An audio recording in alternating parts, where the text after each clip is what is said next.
Can you hear me? Can you hear me pretty clear? Very faint. Yeah.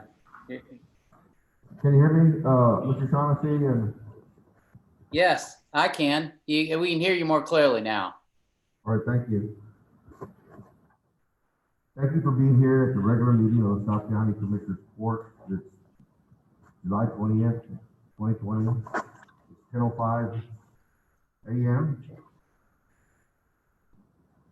We are at District Courtroom, the South County Courthouse, 101 Courthouse Square, Tula, Texas. We have a quorum, Commissioner Noel Yaves, Raul Ayala, Erasmo Ramirez, and myself as a quorum. Commissioner Alba is not here. He is ill. If we could rise to say the Pledge of Allegiance.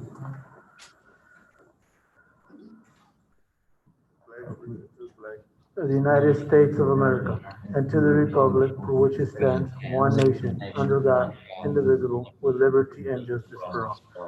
Honor the Texas flag. I pledge allegiance to thee, Texas, one state, under God, one and indivisible.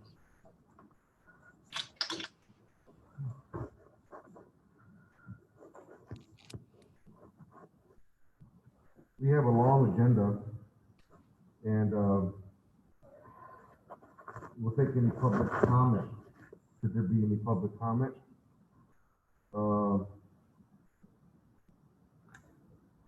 Commissioner Yaves had surgery on Friday. His rotary cuff moved, so I'd like to, as soon as the sheriff gets in, go into the executive session items. Let me look at.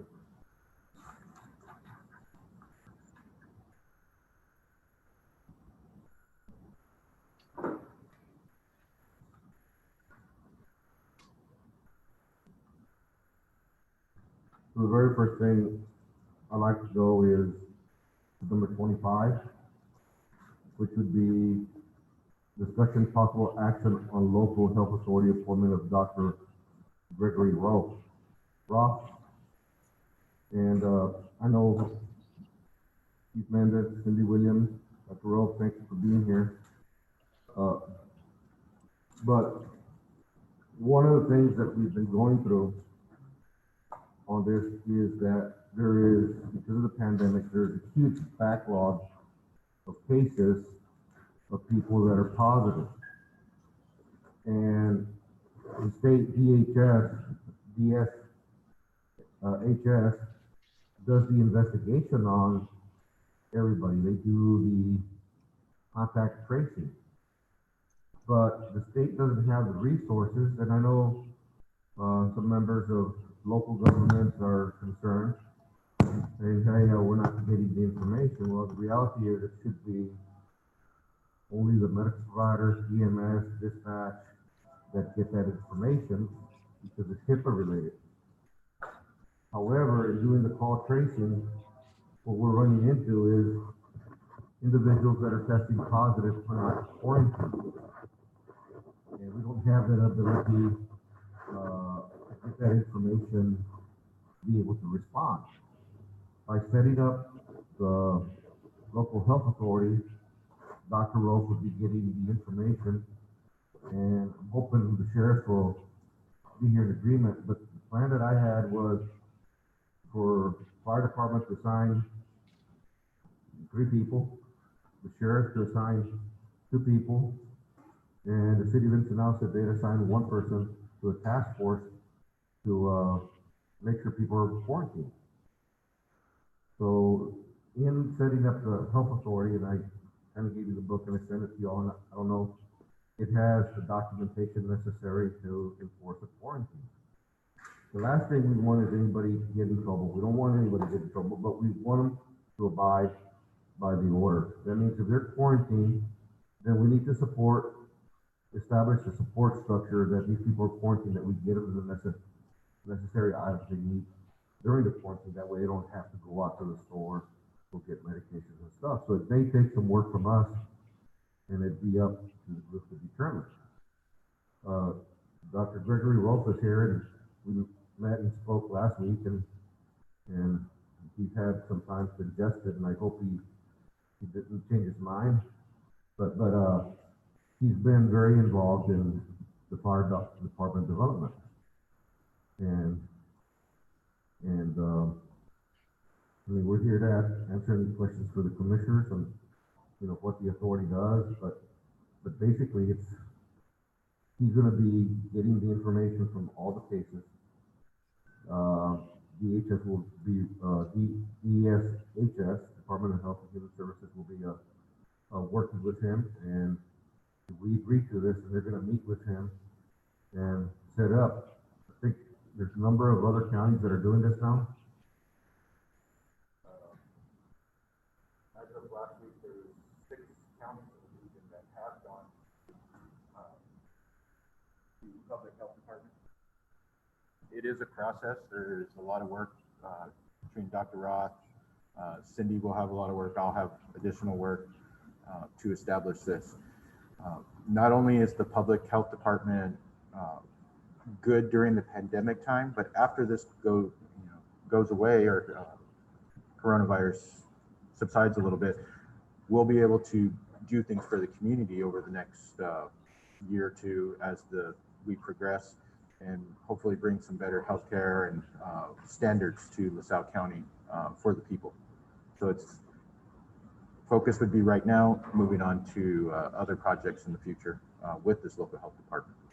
And then I got copies for the commissioner. Last week under chapter 418, we said, hey, we're going to stop the schools from opening. And then we also said we're going to do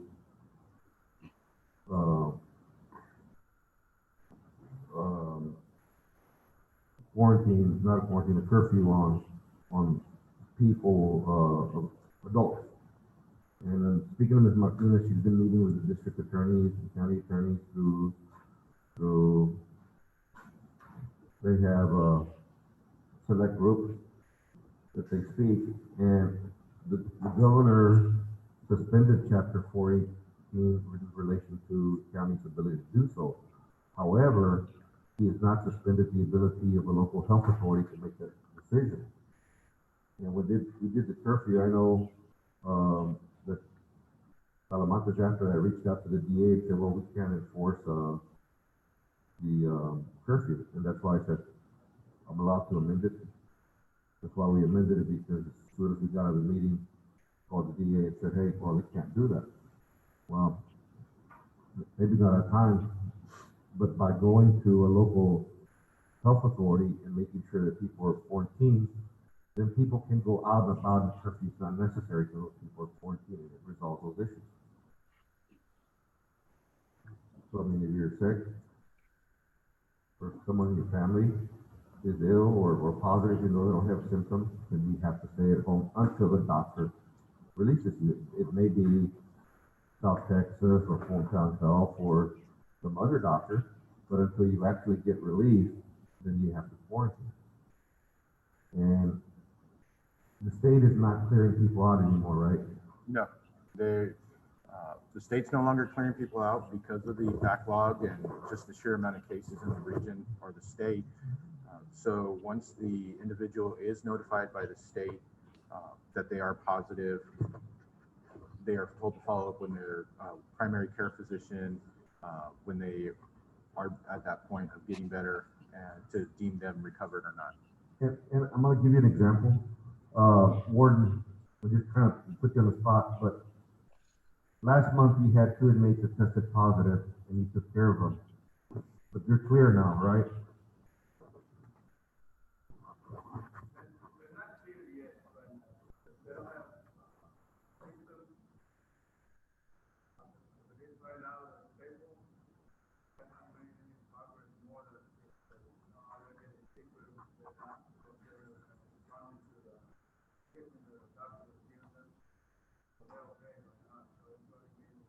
But it's been about 15 days.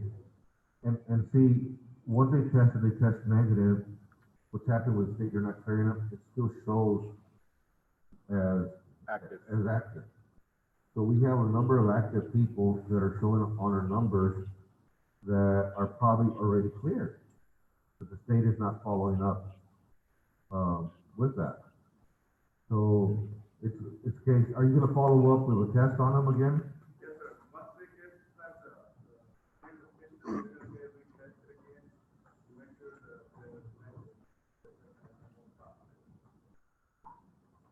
And what's different about the jail in Ensenada, it has a zero pressure room. So what happens, when I mean zero pressure, is they got parts of the jail that pull the air outside. So it doesn't contaminate the facility. So it's easier for them to quarantine, that's why they have low numbers. Not to say it might change or not, because it's, you know, nothing's guaranteed, but it helps in containing it. So thank you for the work that you're doing. So how's it going to work with the state? Well, right now, just so the commissioners are aware, according to the state, as of last night, there were 311 cases in LaSalle County. On Saturday afternoon, we got notified of case number 35. If that shows the backlog that the state is happening, or what's going on with the state. When you say case 35, what does that mean? Number 35. So we're at 311. Okay. They've only done 235. They've only done 35 complete investigations to notify us out of that 311.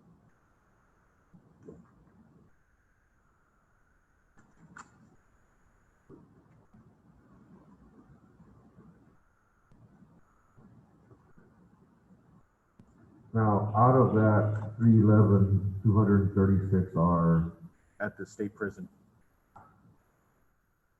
36 to 32. I believe it's 36. Yeah, and carry the 11 state prison. Okay. And then 2 from Ensenada, and then some from American Home are included in that number? Yes. So that leaves how many wide? Should be around 60 off the top of my head. About 60? Around 60.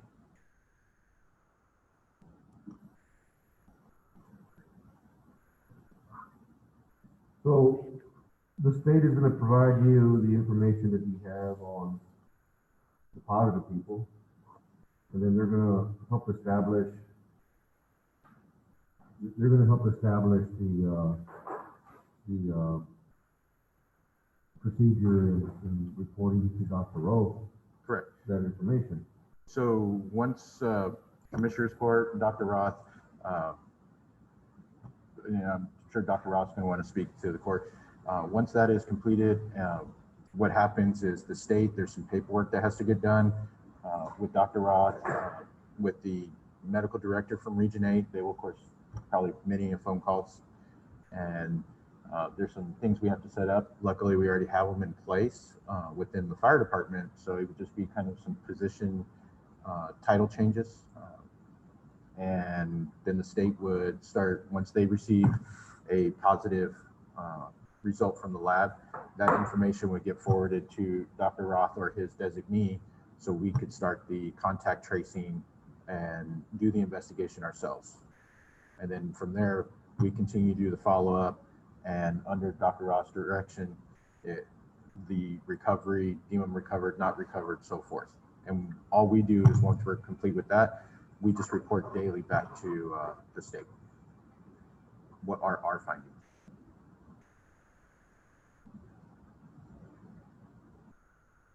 And I don't see any other way around it. So It's going to be a lot more work, of course, for 3 of us and Dr. Roth, but for the benefit of the community at this time, I think the benefits outweigh the work. Although we'll be able to know who needs to be quarantined, get them what they need, follow up, so forth. It's also, just like I said last week, the self-accountability of the individuals.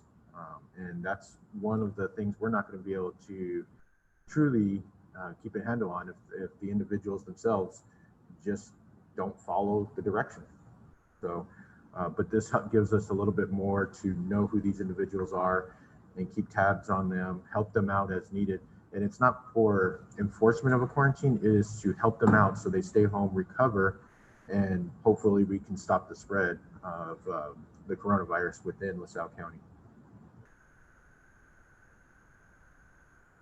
Anybody have any questions? Dr. Roll, do you have anything to?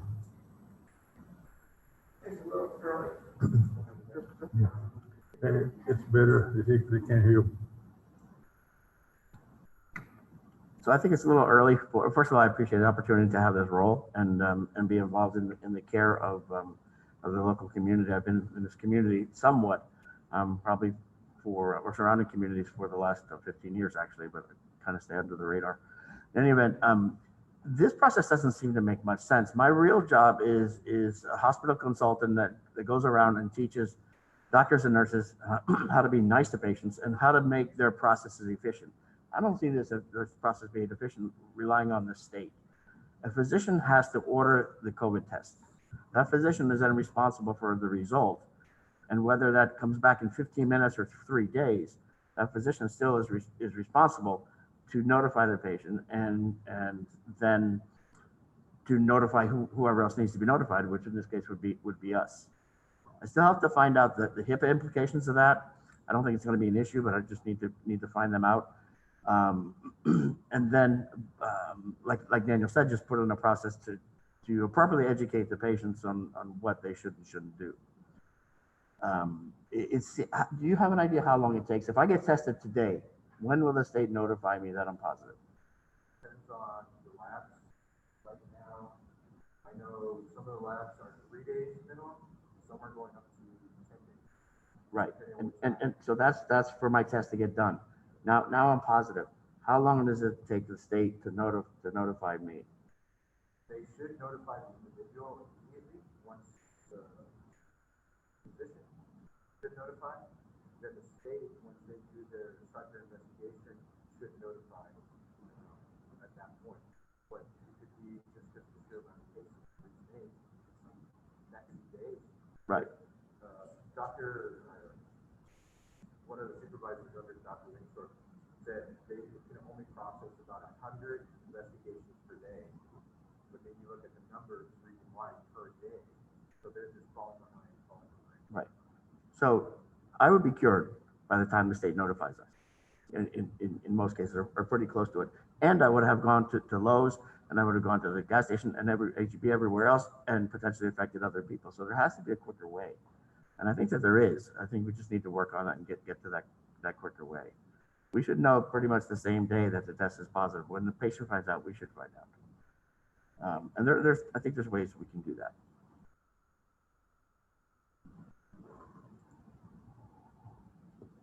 Commissioners, do you have any questions?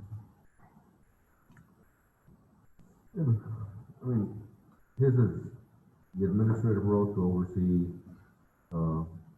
that we remain safe. You know, I know the sheriff is not here, but I mean, if I was hoping that he assigned maybe Esmeralda and Homer to the task force. Sheriff, did the sheriff sign on, or is he on his way? Okay. So yes, sir. No, I appreciate everything you do, and I know you've done really good with EMS. And how many EMS do you have under you? Is it Just two, LaSalle County and community from Hondo. in Hondo? Yes. Well, thank you for the work that you've done. I know You're welcome. they're very well respected in Thank you. the response. Thank you.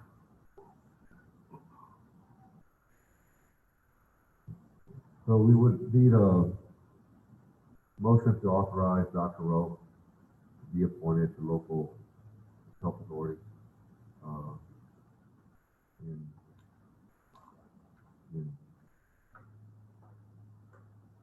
managing the pandemic that we have in place.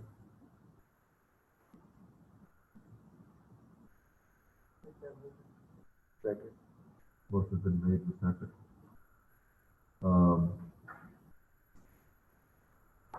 He's also gonna have a lot of teeth in our decision with, or his decision in protecting our kids in the school. Like Laredo and the bigger cities, you're gonna have a lot of, authority there. And I think that's where the people are concerned, because, you know, we voted to close those schools down, and then, hey, county, you can't do that because you don't have a local health authority. So it makes a difference. So it's a doctor saying, hey, state, you know, we got a problem down here. So, you know, it makes a difference. Huh? But the start date would be today, but it's going to take him probably a few days to get with the state and so forth. I mean, he does have an ER schedule as well, so, but he'll be working with everybody. So motion's been made, second. All those in favor, say aye. Aye. All those opposed, same sign. I do have some forms, and I don't know what other forms we need. I have a whole list, that the state had sent. But since we authorized it, I don't know, we need to sign. That's where I'm in right now.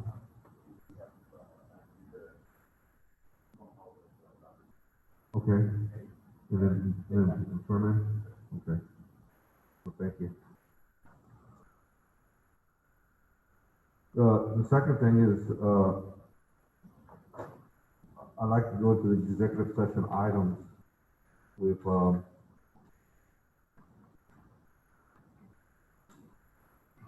and we have a number of them. Number 10, executive session pursuant to section 551.071 of the Texas Government Code to confer with legal counsel, namely attorneys Michael Shaughnessy, Carlos Sotelo, regarding pending litigation in U.S. District Court, styled as Bill and B. Davis, individually as independent administrator of and behalf of the estate of James Dean Davis, Aaron Law, and on behalf of Peggy Herbert versus LaSalle County, Texas, Beatriz Marie Hernandez, Yvette Marie Hernandez, Francesca G. Garza, aka Francis Garza, Ana Maria Olivares, aka Ana Maria Olivares, Sarah Elizabeth Murray, and Dorothy Marie Ramirez, and other actions necessary thereto.